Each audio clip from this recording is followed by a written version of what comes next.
Jadi Rasul Shallallahu Alaihi Wasallam itu punya rekod melamar ditolak 2 kali. Ya, Rasul itu sekelas Rasulullah Shallallahu Alaihi Wasallam. Tapi istimewa, ini perempuan sangat istimewa. Bismillahirrahmanirrahim. Assalamualaikum warahmatullahi wabarakatuh. Alhamdulillahi rabbil alamin. Asbahna ala fitratil Islam wa ala kalimatil ikhlas wa ala dini nabiyina Muhammadin sallallahu alaihi wasallam wa ala millati abina Ibrahim hanifan musliman wa ma kana minal musyrikin. Asyhadu an la ilaha illallah wahdahu la syarika lah wa asyhadu anna Muhammadan abduhu wa rasuluh. Allahumma shalli ala sayyidina Muhammad. Amma ba'du.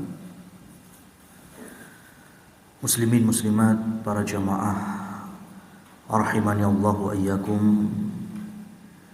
Kita awali dengan bersyukur kehadirat Allah Subhanahu wa taala. Fala haula wala quwwata illa billah. Pada subuh kali ini kita bisa kembali melanjutkan pembahasan dari sosok yang terbaik yang Allah ciptakan dan Allah turunkan ke muka bumi ini, Allah lahirkan, yaitu Nabi kita Muhammad sallallahu alaihi wasallam. Dengan niat ketika kita lebih mengenal beliau, lebih mencintainya, dan lebih tahu bagaimana kita beramal sesuai dengan apa yang telah beliau contohkan. Kita mencintai beliau sebagaimana syariat mengajarkan mencintainya. Tidak terlepas bahwa beliau itu juga manusia. Sebagaimana sabda beliau sendiri, innama ana basyarum mithlukum nasitu kama tansawun.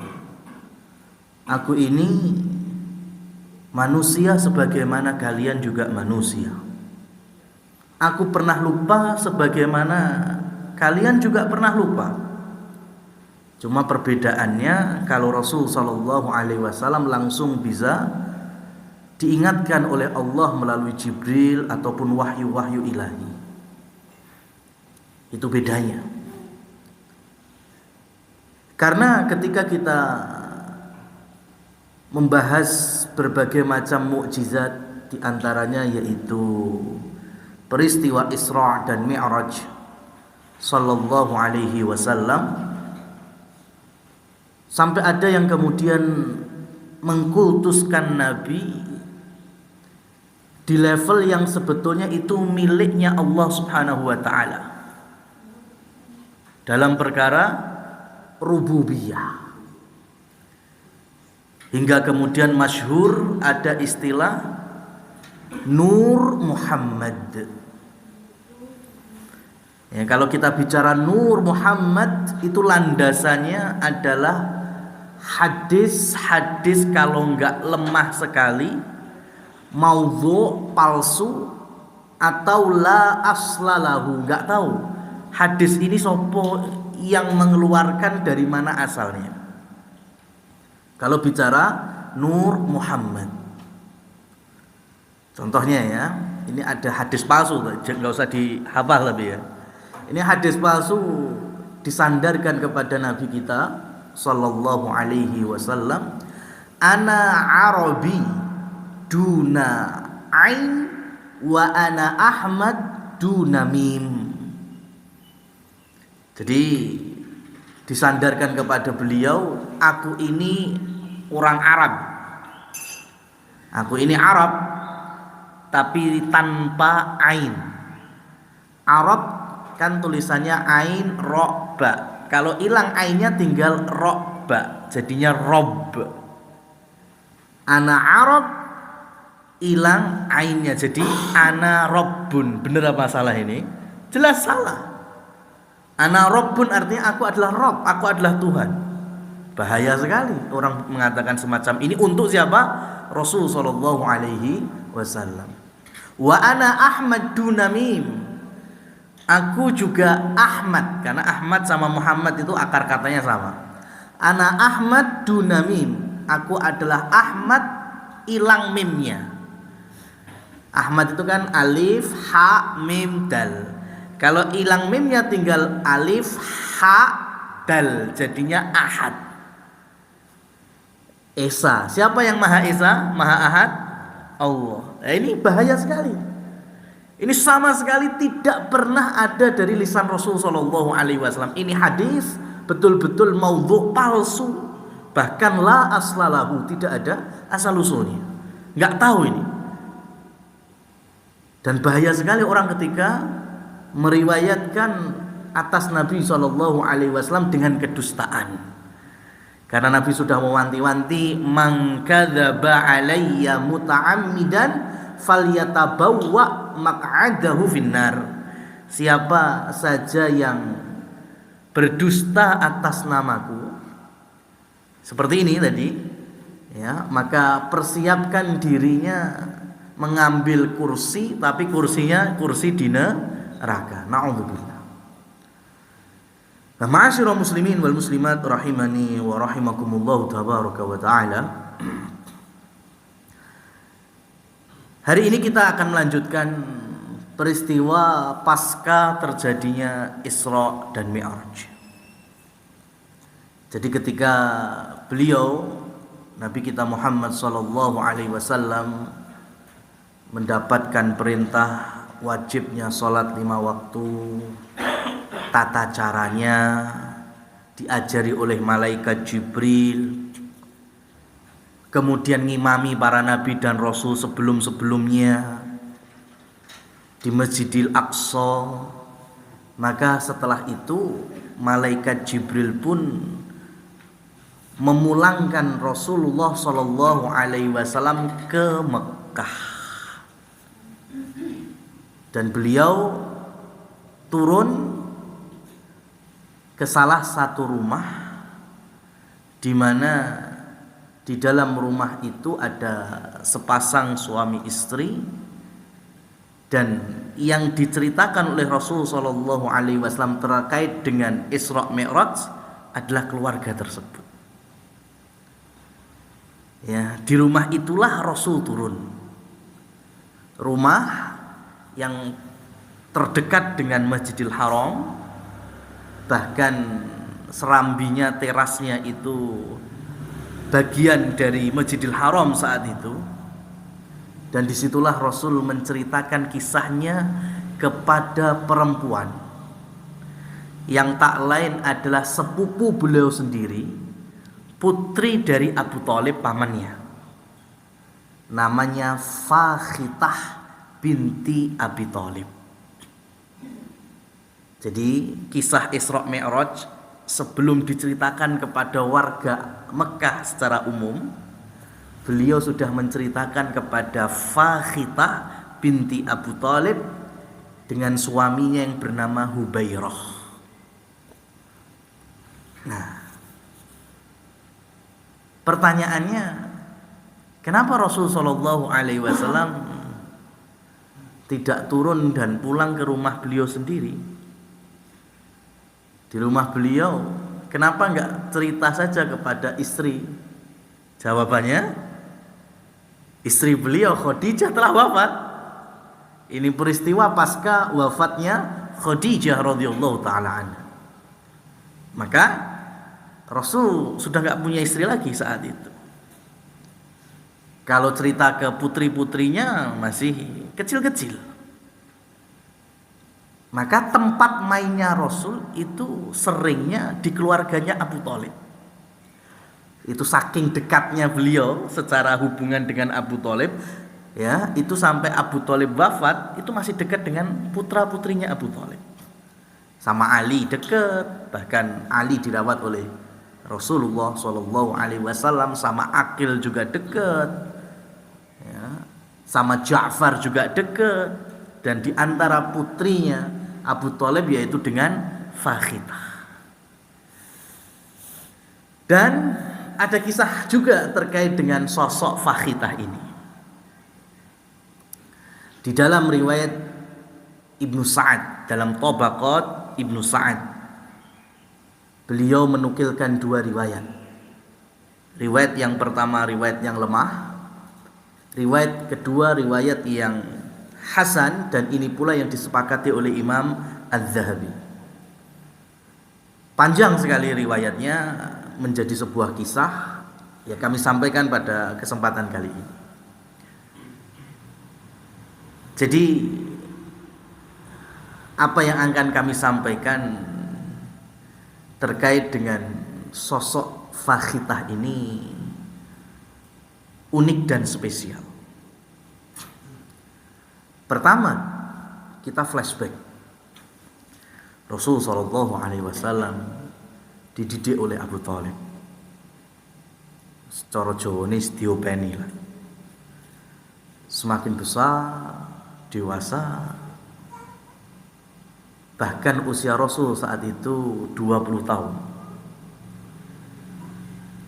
Dan di antara adat orang Arab, ketika berbalas budi itu salah satunya menikahi keluarganya.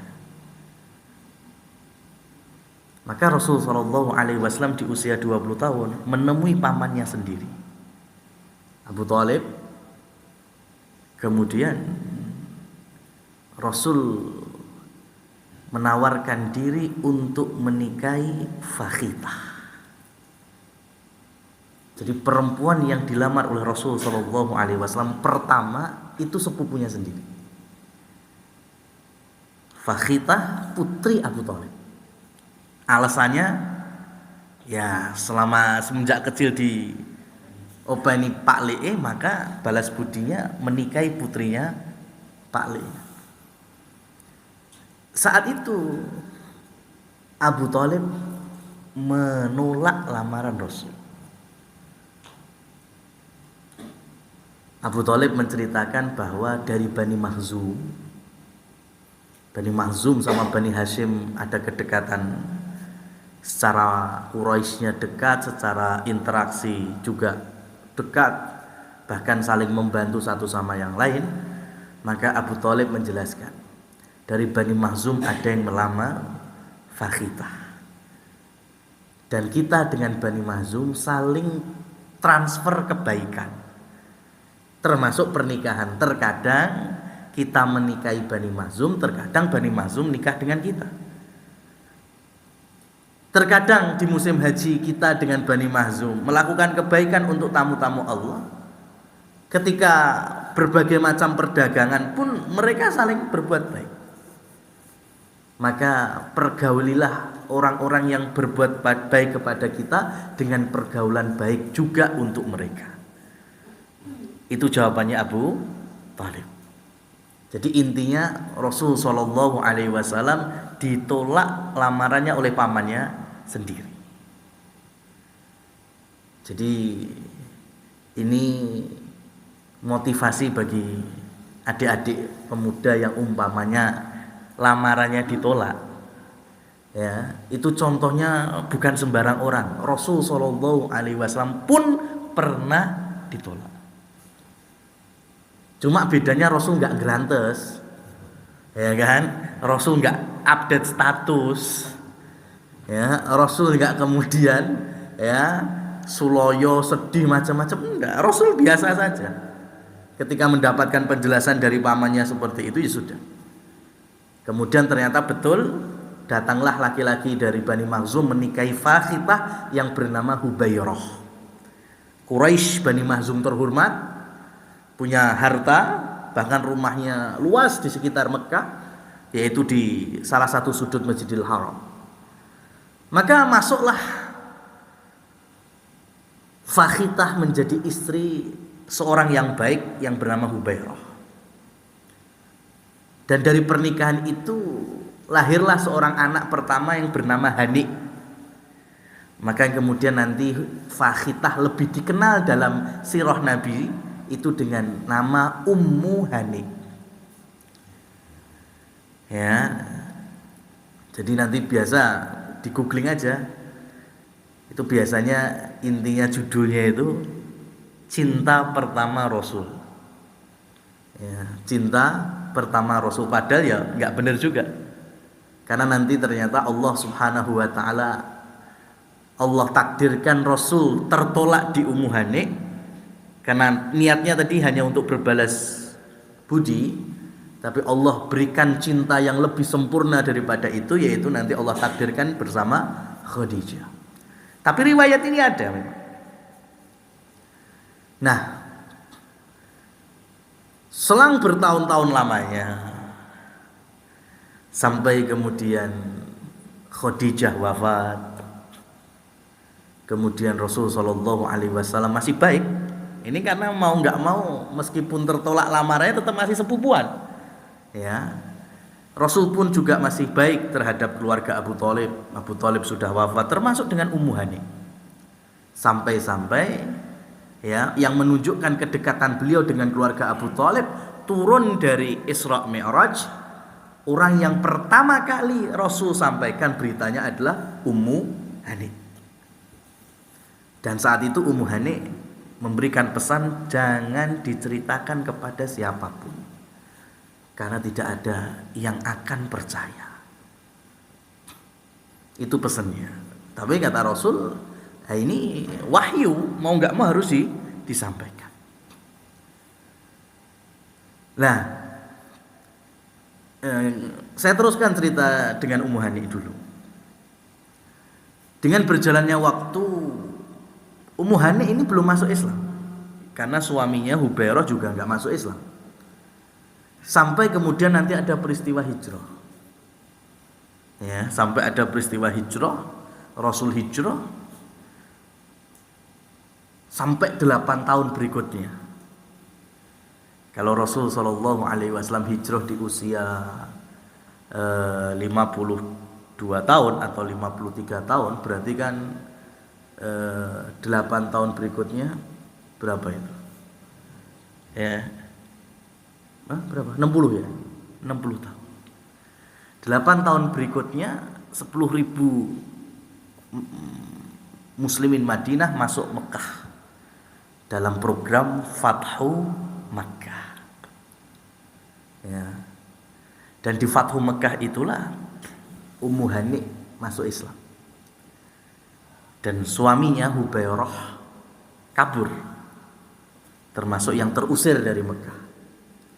Dan sudah ada dalil larangan perempuan menikah dengan orang kafir.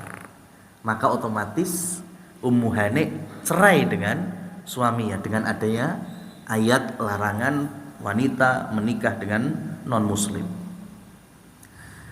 Nah, saat itulah kemudian Rasul Shallallahu Alaihi Wasallam kembali. Di usia Rasul 60 tahun, Ummu Hani jarak 5 tahun lebih muda. Jadi Ummu Hani itu usianya 55 tahun.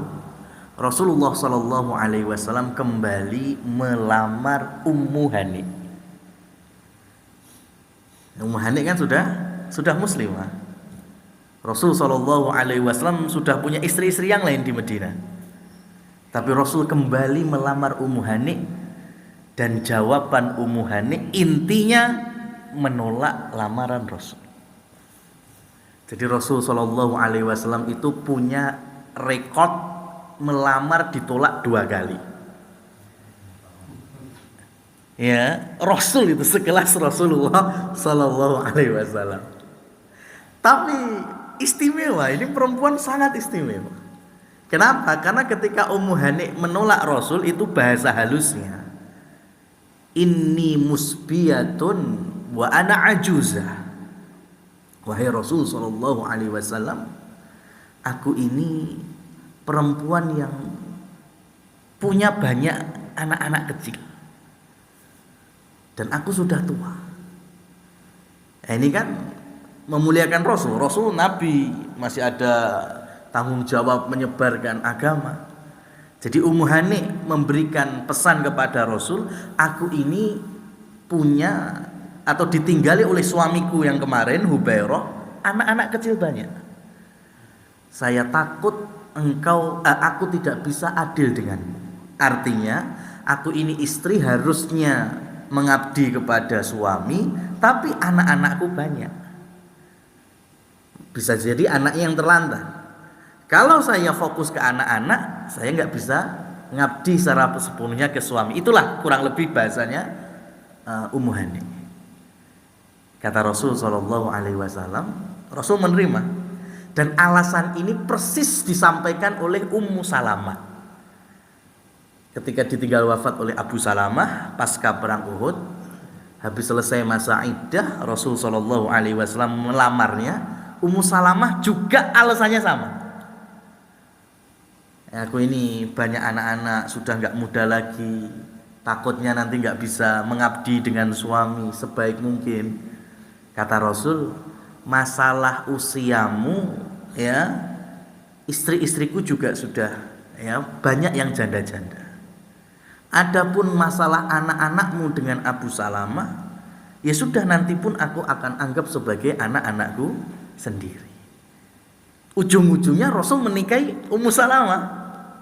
Bahkan Ummu Salamah masuk deretan Ummahatul Mukminin, ibu-ibu kita semuanya ini. Lah, alasan yang sama diucapkan oleh Ummu Hani juga. Tapi ternyata Rasul Shallallahu Alaihi Wasallam, ya, tidak memberikan penjelasan sebagaimana ketika menikahi Ummu Salamah.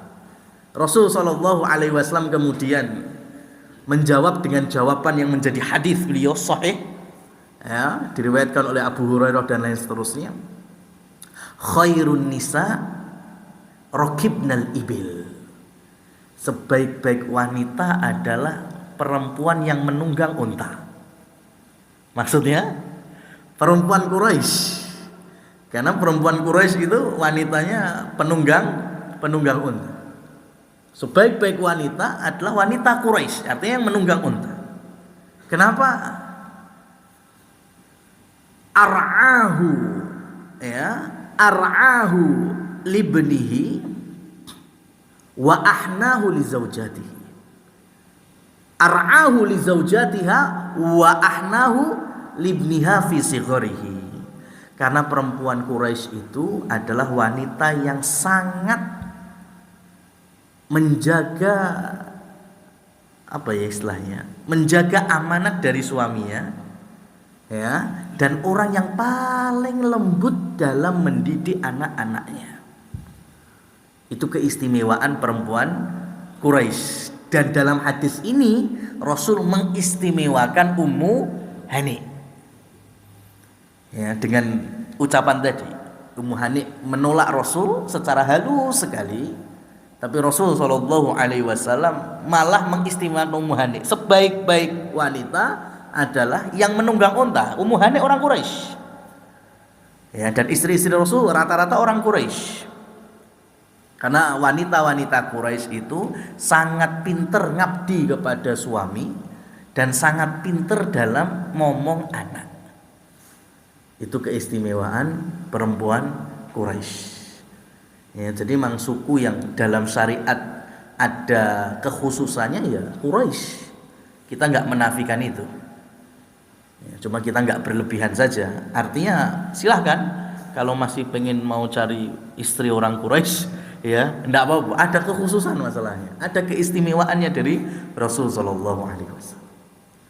Rasul pun kemudian menerima, ya, apa yang menjadi alasan Ummu Hani, sehingga Ummu Hani tidak sampai dinikahi oleh Rasul. 2 kali Rasul lamar, 2 kali ditolak. Lamaran pertama ditolak oleh ayahnya, yaitu Abu Thalib. Lamaran kedua ditolak oleh wanitanya itu sendiri, yaitu Fakhitah atau Ummu Hani. Dan biasa, Rasul Shallallahu Alaihi Wasallam biasa saja. Nah ini, ma'asyiral muslimin wal muslimat rahimani Allah wa iyyakum. Ya, meskipun tidak berjodoh, tapi Ummu Hani tetap tercatatkan dalam sirah. Beberapa meriwayatkan hadis terkait dengan pribadi Rasul. Karena semenjak kecil hidup bareng Rasul. Ya, Ummu Hani, kalau kita ngaji kitab Syama'il Muhammadiyahnya Imam Tirmidzi, itu masalah rambutnya Rasul, itu riwayat terkuat Ummu Hani. Bahkan ketika masuk Mekah, ya masuk Mekah dari Madinah, Fathu Mekah itu kan salah satu ceritanya riwayat Ummu Hani. Aku melihat 4 helai rambutnya Rasul Shallallahu Alaihi Wasallam dari kejauhan. Sudah hafal itu Rasul, ya sampai dari rambutnya aja udah tahu. Bahkan sing ngutir itu, ya 4 lembar ya ke dahi itu sampai tahu Ummu Hani. Segitu detailnya menceritakan sosoknya Rasul Shallallahu Alaihi Wasallam. Ya, ketika nanti Rasul punya Fatimah, punya putri, kemudian mengajari Fatimah di saat kecil seperti apa, itu riwayatnya Ummu Hani. Dan termasuk hadis man tasyabbaha biqaumin fahuwa minhu. Ya, barang siapa yang menyerupai suatu kaum, maka dia termasuk di antara kaum tersebut. Ini kan dalil terkait dengan larangan kita mengikuti atau satu setel dengan orang-orang yang Allah murkai, yaitu orang kafir, orang musyrik, macam-macam. Lah, hadis ini dijelaskan oleh para ulama termasuk dalam hal sisiran Rasul Shallallahu Alaihi Wasallam, dan itu riwayatnya rata-rata riwayat Ummu Hani. Di Mekah, ya di Mekah Rasul Shallallahu Alaihi Wasallam selama menjadi nabi dan belum hijrah ke Madinah, itu masyarakat Mekah dulu itu kalau sisiran belah tengah, ya, dan mereka rata-rata musyrik, musuhnya Allah dan Rasulullah, sehingga Rasul sisirannya ketika di Mekah itu ke belakang. Padahal sisiran ke belakang itu cara nyisirnya Yahudi Madinah. Jadi orang Yahudi Madinah itu nyisirnya ke belakang. Di Mekah Rasul Shallallahu Alaihi Wasallam nyisirnya ke belakang. Ayo yang berani bilang Rasul ngikuti Yahudi, ayo. Ya, dalam hal ini ngikuti Yahudi enggak? Mirip Yahudi, tapi beliau di Mekah. Lah kenapa kok sisirnya ke belakang kayak Yahudi? Ya, bukan karena pengen seperti Yahudi, enggak. Karena posisi Rasul berada di Mekah yang rata-rata orang kafirnya sisirannya belah tengah. Beliau tidak mau sama dengan orang-orang musyrik Mekah, makanya bedani sisirannya ke belakang. Ketika hijrah, ya di Madinah berjumpa dengan orang-orang Quraisy, orang-orang Yahudi. Orang Yahudi rata-rata nyisirnya ke belakang, maka beliau nyisirnya belah tengah. Padahal belah tengah sisirannya orang kafir Mekah. Ayo, siapa yang berani bilang Rasulullah tasabuh dengan orang muslim? Enggak, karena kondisinya seperti itu. Di tempat yang beliau berdakwah, orang kafirnya seperti apa, beliau menyelisihi. Beliau enggak mau sampai urusan sisiran rambut aja harus bedani. Orang Yahudi ke belakang, Rasul ke tengah, belah tengah. Meskipun belah tengah sama dengan masyarakat Mekah, ya orang-orang musyrik. Di Mekah beliau belah sisirnya ke belakang, meskipun rata-rata orang musyriknya belah tengah. Jadi kita harus bisa mengkondisikan. Kalau hari ini sudah bukan karakternya orang-orang kafir, maka sudah nggak bisa disebut dengan tasyabuh terkait dengan hal-hal yang sifatnya dunia. Ya, seperti hanya jaket, jas, apa itu sekarang menjadi karakter khusus orang kafir? Enggak kan? Sudah umum, orang sudah umum, itu pakaian-pakaian umum. Ya, jadi nggak bisa kita kalau pakai jaket, wol apa-apa itu kayak tasabuh dengan orang-orang kafir Rusia mamanya, nggak bisa gitu. Karena sudah bukan sesuatu hal yang identik lagi. Nah itu riwayat yang semacam ini kita temukan sisirannya Rasul, berapa panjangnya rambut Rasul, itu rata-rata riwayat Ummu Hani radhiyallahu taala anha. Barakallahu fikum. Jadi itu terkait dengan pernikahan Rasul sallallahu alaihi wasallam, ya, yang diniati melamar Ummu Hani ternyata tertolak. Ya, dan biasa, bukan kemudian kita merendahkan satu sama lain, enggak. Yang namanya pernikahan Rasul juga telah ditetapkan oleh Allah Subhanahu wa taala. Rasul tidak berjodoh dengan Ummu Hani, ya. Sebelumnya Allah sudah memberikan cinta yang paling sempurna, ya, dalam hal pasangan suami istri, yaitu dengan istri pertama Khadijah radhiyallahu taala anha. Berikutnya, ini kalau bicara lamaran-lamaran tadi, Rasul Shallallahu Alaihi Wasallam juga pernah didatangi seorang perempuan muslimah namanya Fatimah binti Qais, dikenal dengan Khatibul Arab, dari kalangan perempuan yang paling fasih, jubirnya para wanita-wanita muslimah itu Fatimah binti Qais, ya. Datang kepada Rasul minta solusi. Wahai Rasul, telah datang 2 orang laki-laki melamarku. Enggak bareng maksudnya, ini ada satu pengen lama, ternyata hari berikutnya atau waktu berikutnya ada laki-laki juga ngelamar, enggak tahu nih, padahal sudah dilamar oleh orang lain.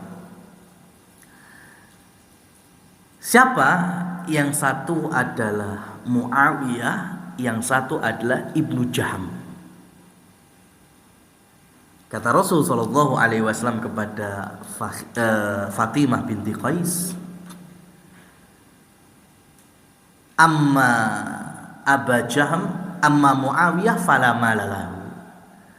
Kalau Muawiyah, setahu saya, ini Rasul di zamannya Rasul itu, Muawiyah itu laki-laki yang nggak punya duit, ya, laki-laki melarat. Muawiyah saat itu miskin. Bicara nanti setelah Rasul wafat jadi menteri, bahkan menjadi khalifah, itu urusan lain, itu takdir yang lain lagi, ya. Tapi ketika Rasul masih sehat walafiat, Muawiyah itu miskin. Makanya Rasul bilang, kalau Muawiyah nggak punya duit, bagaimana engkau akan menjadi istri laki-laki yang nggak punya duit, ya kan? Itu solusi dari Rasul. Amma Abu Jaham fala yadhau asahu min atiqihi. Adapun Abu Jaham, dia adalah sosok laki-laki yang tidak pernah melepaskan tongkatnya dari pundaknya. Maksudnya apa? Laki-laki yang kasar, ya, laki-laki yang kasar. Terus bagaimana ya Rasul? Kata Rasul, dua-duanya tidak recommended. Aku tawarkan kepadamu Usamah bin Zaid. Maka nanti kemudian Usamah bin Zaid menikah dengan siapa tadi? Fatimah binti Qais radhiyallahu anhu. Ini sahabat pun, ya, sahabat perempuan ini juga ketika sudah ditawari laki-laki di hadapan Rasul Shallallahu Alaihi Wasallam, diceritakan dilamar ini, Rasul pun menolak dua-duanya, malah kan Rasul tolak dua-duanya. Jangan ambil Muawiyah karena melarat, jangan ambil Abu Jaham karena kasar. Ya, kalau mau tak nikahkan engkau dengan Usamah bin Zaid. Akhirnya dinikahkan sama Usamah bin Zaid. Nah, ini. Jadi memang dalam konsep Islam itu, kenapa atau lamaran itu diem-diem, ya karena ini kita nggak tahu ujungnya, ya, karena cukuplah antar keluarga datang, ya, kalau ternyata diterima alhamdulillah, nggak diterima yus biasa, namanya rezeki. Baru nantinya walimahnya, nah, rame-rame silahkan, kan jelas ini sudah menjadi sah pasangan suami istri. Kalau lamaran geden-geden, ujung-ujungnya ditolak, yang malu siapa? Ya kan? Ini yang bikin kemudian akhirnya laki-laki ini kalau lamaran ditolak malu, ya karena wis geden-geden sih. Ya, zaman dulu biasa aja, aman, nggak banyak yang tahu juga. Bahkan mungkin yang tahu hanya 2 keluarga ini saja. Ya, sehingga nanti kalau ngelamar yang lain rezekinya Allah bukakan, oh ternyata diterima, biasa. Ya. Dan satu lagi, ketika Rasul Shallallahu Alaihi Wasallam memberikan penjelasan terkait dengan Abu Jaham, yaitu laki-laki yang kasar, karena memang beliau selagi Rasul dan menjadi suami tidak terlepas karakter asli beliau, bawaan beliau adalah lembut. Rasul Shallallahu Alaihi Wasallam laki-laki yang lembut. Ya. Bahkan Al-Quran yang menyatakan, ya, kalau engkau itu berdakwah dengan kasar, hei Muhammad, ya, maka orang-orang di sekitarmu pasti akan kabur, bercerai-berai, nggak bakal diterima. Oleh itulah karakter bawaan Rasul Shallallahu Alaihi Wasallam lembut, dan beliau juga mendakwahkan kelembutan. Ud'u ila sabili rabbika bil hikmah. Ya, sampaikan ketika kita berdakwah, sampaikan apa yang menjadi syariat Allah, syariat Rasulnya di jalannya ini bil hikmah, dengan hikmah. Salah satunya dengan kelembutan. Bahkan dalam masalah rumah tangga sekalipun. Ya, Rasul ditolak oleh Ummu Hani, tetap Rasul pun baik dengan Ummu Hani. Ya, Rasul Shallallahu Alaihi Wasallam dengan semua para istrinya, ya, tidak pernah beliau melakukan tindakan kasar. Bahkan ketika beliau berdakwah pun beliau tidak pernah memakai sesuatu yang kasar, kecuali perang. Perang beda ceritanya. Maksud perang lembut-lembut itu perang. Ya, karena memang temanya tema perang ini. Kalau temanya di luar perang, lembut semua ya Rasul Shallallahu Alaihi Wasallam. Nah, sampai kalau kita boleh sampaikan juga, Imam Ibnu Katsir rahimahullah tabaraka wa ta'ala, di dalam kitab beliau salah satu karyanya terkait dengan sirah ini adalah Al-Qasas fil Quran. Ya, dalam kitab Al-Qasas fil Quran, di situ ada kisah-kisah terkait dengan Nabi Musa, Fir'aun. Nah, uniknya yang Fir'aun ini, ya, Imam Ibnu Katsir menukilkan, meskipun ini riwayat Israiliyat, tetapi karena nggak ada kaitannya dengan akidah, maka kaidahnya la nusaddiquhu wa la nukadzibuhu. Kita nggak bisa percaya 100%, tapi kita juga tidak bisa mendustakannya, ya, dengan semudah itu. Karena memang ada riwayatnya. Jadi kalau nggak ada kaitannya dengan akidah, bisa kita sampaikan. Imam Ibnu Katsir menyebutkan ikon keburukan di zaman Nabi Musa itu siapa? Fir'aun. Fir'aun itu saat dolim-dolimi menungso. Bahkan yang berani mengatakan, ana rabbukumul a'la, aku Tuhanmu yang paling tinggi. Ya. Bahkan undang-undang terbesar saat itu, bayi yang baru lahir dari kalangan Bani Israel, laki-laki dibelah. Itu kan undang-undang di zaman Fir'aun Nabi Musa. Tapi kan ada kisah yang kita semua tahu. Di saat bayi Musa dikintir nih di Sungai Nil, kemudian nantinya diambil oleh Asiyah binti Muzahim, istri Fir'aun. Kemudian di hadapan suaminya sendiri, Fir'aun, istrinya bilang bahwa kita angkat bayi ini menjadi anak angkat aja, karena sampai hari ini belum dianugerahi momongan yang laki-laki. Itu alasan istrinya. Semoga bayi yang kita temukan ini qurratun ainil li walak, bisa menjadi penyejuk pandanganku dan pandanganmu. Mendengar penjelasan istrinya, Fir'aun hanya menjawab, enggak, bayi itu cukup menyejukkan pandanganmu tapi tidak pandanganku. Tapi istrinya kan mintanya yang penting bayi ini jangan dibunuh. Ujung-ujungnya dibunuh enggak sama Fir'aun? Enggak. Padahal Fir'aun kalau lihat bayi itu getem-getem, jelas kok Itu jelas bayi Bani Israel. Ya, jelas. Tapi mendengar bisikan istrinya, rayuan istrinya, klepek-klepek. Itu padahal undang-undang terbesar di zaman itu. Nggak ada yang berani ngelak. Ya, ya, Fir'aun, sekejam-kejamnya Fir'aun, sedolim-dolimnya Fir'aun, ikon kekafiran. Ya, bahkan sampai hari ini orang nggak seneng sama Fir'aunnya Nabi Musa. Ya, kan nggak ada ceritanya ada anak dikasih nama Fir'aun, ada nggak? Ya kan? Wah, ben dadi raja kaya penguasa Mesir.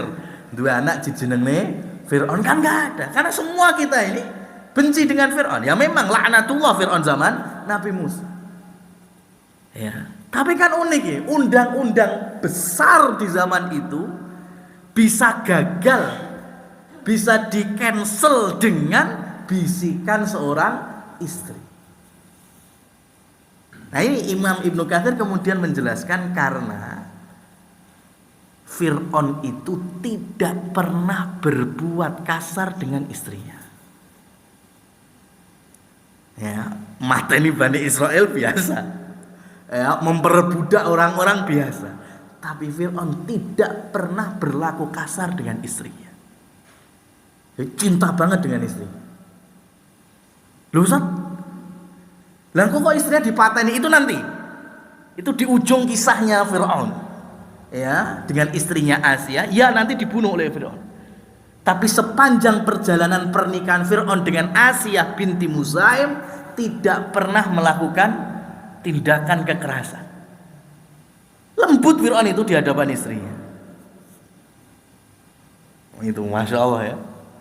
Jadi kalau kan kita ini selaku suami kan nggak mungkin ngeluhihi Fir'aun kan, ya kan? Pastilah kita lebih sholat daripada Fir'aun, jelas itu. Tapi kalau hari ini kok masih ada suami Muslim beriman, ya kasar sama pasangan, KDRT, nyelatu, nah itu berarti lebih parah dari, nah betul itu lebih parah dari Fir'aun. Fir'aun itu lembut sama istrinya. Ya, kok ternyata ujung-ujungnya membunuh istrinya lah ini. Cinta kalau nggak dilandasi dengan iman, lek coro Jawa niki Fir'aun ki wis sekonyong-konyong kotor mbek bojone. Ya, betul cintanya sudah sundul langit. Ketika mengetahui kok istrinya punya zat yang diimani, yang dicintai melebihi dirinya. Kan Fir'aun sudah deklarasi, aku adalah Tuhan kalian semuanya. Lah kok ternyata tahu istrinya punya Tuhan selain dirinya. Lu sing mbok imani punya Rob, punya Allah Subhanahu wa taala. Wah, itu kan. Orang itu kalau udah cinta tapi tanpa iman itu bisa balik jadi benci sebenci-bencinya. Itu yang terjadi. Fir'aun itu kayak gitu, bertahun-tahun, puluhan tahun ya, hidup dengan Asia, istri yang paling dicintai. Kok ternyata dalam kamusnya Fir'aun hari itu kan berkhianat ceritanya ini. Kamusnya Fir'aun kan istrinya telah berkhianat. Kenapa engkau tidak cinta satu-satunya untuk, kenapa harus ada Allahmu? Maka langsung berubah menjadi kebencian, dan kebencian itu yang mengantarkan Fir'aun meminta al-gujunya untuk kemudian membunuh Asia binti Muzaim. Maka ini juga bisa kita ambil pelajaran. Ya, orang kalau udah cinta sekonyong-konyong kotor tapi tanpa dasar iman, soleh, agama, mesti hancur-hancuran. Ya. Saya dapat cerita dari kawan itu, goro-goro HP cerai, Mas. Puluhan tahun nikah. Ya. Kenapa? Karena yang Muslim, tapi Muslim yang bahasa hari ini Islam KTP. Suaminya ini tidak pernah ada masalah dengan istrinya. Cuma suatu ketika istrinya itu minjem HP istrinya nggak bolehin. Penasaran. Wah, kok ora oleh iki. Akhirnya rebut-rebutan HP, istrinya kalah, keambillah HP-nya istrinya. Dibuka sosial medianya, salah satu akunnya itu istrinya nulis status _2 single. Itu ya kan, goro-goro ya kan, deleng status _2 single, langsung hari itu balik cintanya menjadi sebuah kebencian. Dia merasa selama ini dikhianati oleh istrinya. Ya, ujung-ujungnya langsung cerai. Ya, padahal sebelumnya aman-aman saja. Ya karena itu nggak ada landasan iman, dalam arti nggak ada kesolehan, ya nggak ada ilmu, nggak ada istiqomah dalam beribadah. Akhirnya mudah sekali yang awalnya cinta berubah menjadi suatu kebencian. Ini Fir'aun contohnya. Ya, kelembutan Fir'aun kepada istrinya itu ternyata ada. Dan dengan cintanya yang berlebihan itu malah membawa pada suatu kebencian yang dahsyat sampai mampu membunuh istrinya sendiri. Dan Imam Ibnu Katsir juga menukilkan di saat Nabi Musa alaihissalam diperintahkan oleh Allah untuk berdakwah ke Fir'aun, apa yang diminta oleh Nabi Musa? Rabbis shrahli sadri wa yassirli amri wahlul 'uqdatam min lisani yafqahu qawli. Ya Allah, jembarkan hatiku, lapangkan dadaku, legowo sabar, mudahkan urusanku, jadikan sikapku dalam perkataan stabil dalam kondisi apapun. Itu permintaan yang pertama kan? Yang kedua apa?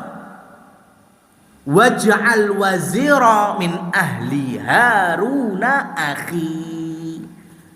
Ya Allah, ambillah wazir, pembantu raja. Wazir itu kayak menteri, gubernur gitu. Ambillah sosok yang membantuku berdakwah di hadapan Fir'aun dari keluargaku. Min ahli. Siapa? Haruna akhi, dulurku lanang yaitu Harun. Allah kabulkan semuanya. Maka nanti Nabi Musa berdakwah dikancani mbek Nabi Harun, saudara laki-lakinya Musa alaihissalam. Ini menunjukkan bahwa ya, fastabil khairat, paling baik, simbiosis mutualisme ketaatan paling indah itu dari keluarga atau orang terdekat. Buktinya dalilnya tadi, Nabi Musa nggak minta macam-macam, minta pokoknya dakwah ini amalan besar, ya ini harus ada penopangnya. Siapa? Harun akhi. Rasul Shallallahu Alaihi Wasallam dalam berdakwah, Quraisy rumah besar, klan besar Quraisy memusuhi beliau. Tapi dari Quraisy ini ada satu keluarga, yaitu Bani Hashim. Ada Abu Thalib, ya, dan lain seterusnya. Ternyata Bani Hashim tidak ada yang mencederai dakwah Nabi kecuali Abu Lahab. Rata-rata Abbas sebelum masuk Islam nggak pernah ngingkari dakwah Rasul. Mereka awalnya sih nggak nerima, tapi juga nggak apa istilahnya memerangi dakwah beliau. Ya, Hamzah bin Abdul Muthalib awalnya nggak masuk Islam, tapi juga nggak memerangi, nggak membenci dakwahnya Rasul. Jadi memang penopang terkuat kita dalam beramal beribadah itu dari keluarga.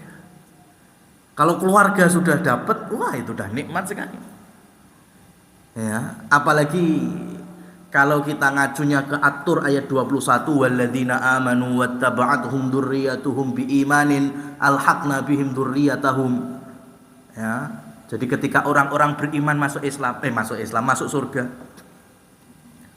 Ya, yang orang tuanya ternyata surganya lebih tinggi, surganya anak di bawahnya, maka Allah ya jadikan orang tua yang surganya lebih atas bisa narik anaknya berjumpa di surga yang lebih tinggi. Itu kalau At-Tur 21. Kalau dalam hadis Rasul Shallallahu Alaihi Wasallam dibalik, surga anak lebih tinggi ya dibandingkan surganya orang tua. Tapi nanti Allah takdirkan anak yang narik orang tuanya satu surga di yang lebih tinggi. Ya, jadi paling nikmat itu seperti itu. Yang penting beriman. Amalnya beda-beda nggak masalah.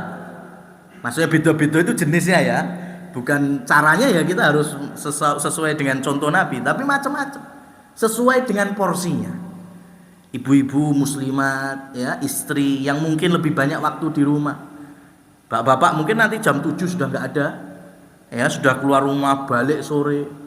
Nah itu kan mungkin ibu-ibu di rumah, wah suamiku bakal duha, ya kan, bakal iso maca Quran sedina sak juz. Nah ini peluang bagi muslimat, bagi istri-istri. Ya sudahlah, suamiku nggak bisa duha, biar aku sing duhanan.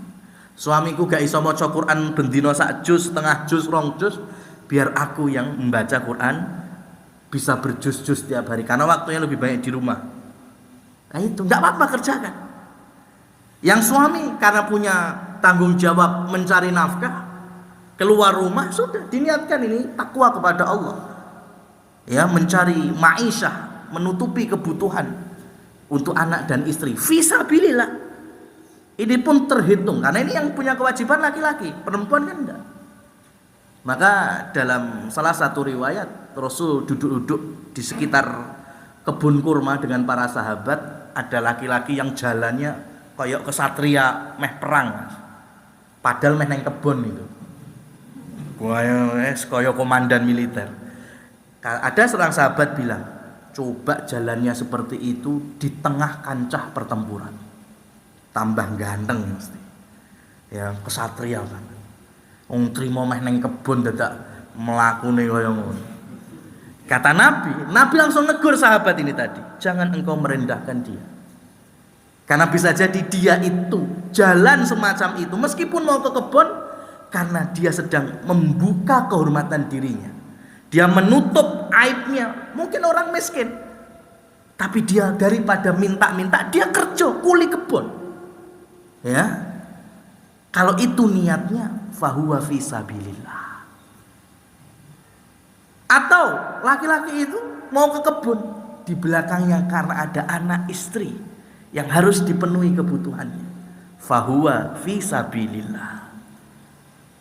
Atau orang itu berjalan ke kebun, nguli kebun, tapi di belakangnya ada orang tua yang sudah lanjut usianya, yang harus dipenuhi juga kebutuhannya, fahuwa fi sabilillah. Semuanya Rasul samakan dengan mujahid di jalan Allah, padahal terima orang yang kebun.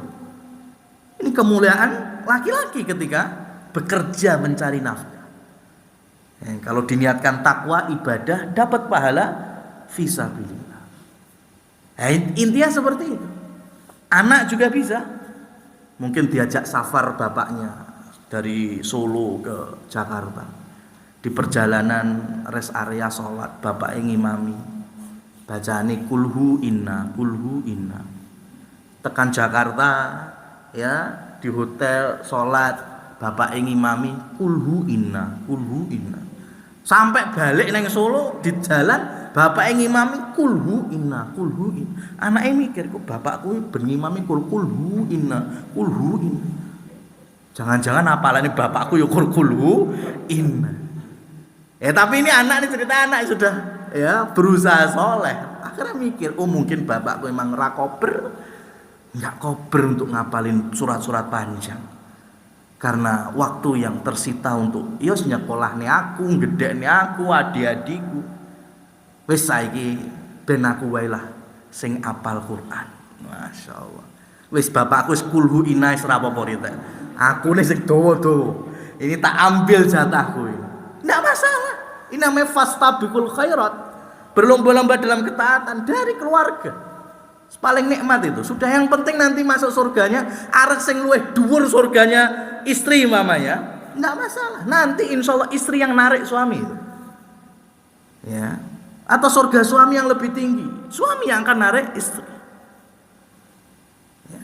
Karena ketika dalam Quran surat At-Tur itu 21 disebutkan kenapa ketika kenikmatan surga dari makan, minum, sofa-sofa indah istana disempilkan keluarga yang bersatu, karena kenikmatan surga apapun itu ya itu bisa dikalahkan dengan kalau satu keluarga di dunia itu kumpul lagi di dalam surga. Itu nikmatnya tambah lengkap. Ya, nikmatnya tambah lengkap. Masya Allah. Ini sebagai nasihat untuk kami pribadi juga. Ya, dari kita lembut, ya, kemudian bisa membangun ketaatan. Apalagi tadi kelanjutannya riwayat Imam Ibnu Katsir, Nabi Musa berdakwah di hadapan Fir'aun, bahkan ditolak sama Fir'aun. Nabi Musa berdoa, ya Allah turunkan azab kepada Fir'aun, dan ternyata Allah diamkan doa itu. Allah tidak kabulkan, bahkan sampai 40 tahun kemudian baru ada cerita Fir'aun tenggelam. Pertanyaannya, 40 tahun itu njur nyapa Allah tidak kabulkan itu? Dijelaskan oleh Imam Ibnu Katsir, karena selama itu Fir'aun berbakti kepada ibunya. Itu sekelas Fir'aun ya. Ngeri. Fir'aun itu punya karakter lembut kepada dua perempuan, istri sama ibunya. Dan dengan alasan itu Allah masih menunda azabnya sampai ibunya meninggal dunia, baru tuh dilepne Fir'aun. Ini ikon kafir aja ternyata punya sisi lain, ya, untuk seorang ibu dan istri. Apalagi orang beriman harusnya bisa jauh lebih baik dibandingkan Fir'aun itu sendiri. Wallahu a'lam bishawab. Ini yang bisa kami sampaikan terkait dengan peristiwa pasca Isra dan Mi'raj dan turunnya Rasul sallallahu alaihi wasallam ke rumahnya Ummu Hani dengan kisah-kisah yang menyertainya yang kami sampaikan tadi. Insyaallah kita lanjutkan di pertemuan berikutnya. Fa subhanakallahumma wa bihamdika asyhadu an la ilaha illa anta astaghfiruka wa atubu ilaik. Wassalamualaikum warahmatullahi wabarakatuh.